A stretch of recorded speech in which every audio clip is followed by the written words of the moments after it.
Aba, bilang kagawad, may kapangyarihan akong ipasara yung restaurant na to kung ayaw nyo makisama sa akin.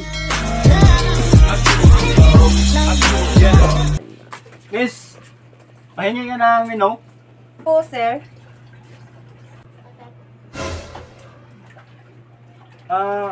Pa-order ako ng isang order na bulalo, tapos buko salad, tapos 2 kanin.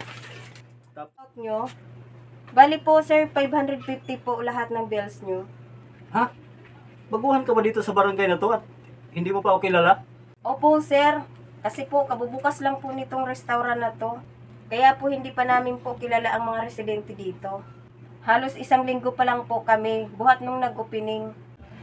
Pues, magpakilala ako sa'yo, miss. Kagawad ako dito sa barangay na to. Kilala ako dito. Pasensya na po kayo. Kagawad po pala kayo dito. Kagawad. Kunin ko na po yung bayad ninyo. Ha? Anong bayad? Kagawad ako dito.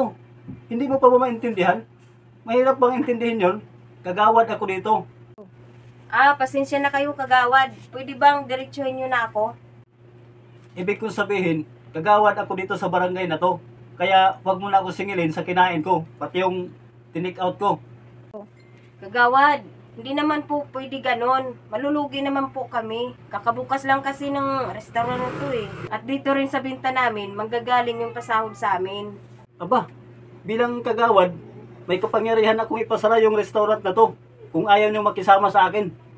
Kagawad, hindi po talaga pwede na hindi po kayo magbayad. Mapapagalitan kasi ako ng may-ari eh. Aba sige, tawagin mo yung may-ari at kausapin ko. Tigasin kang waitress ka ha? Sige po. Paantay lang po saglit. Tatawagin ko lang po.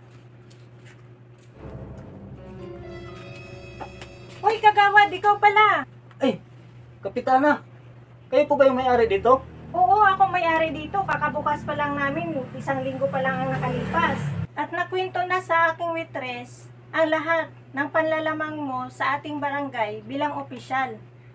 Kapitana, kayo pala ang may-ari dito sa kabubukas lang na restaurant. Pasensya na po at hindi ko kasi alam. Kagawad, kilala mo naman ako. Hindi ko palalagpasin ang gawain mong ito.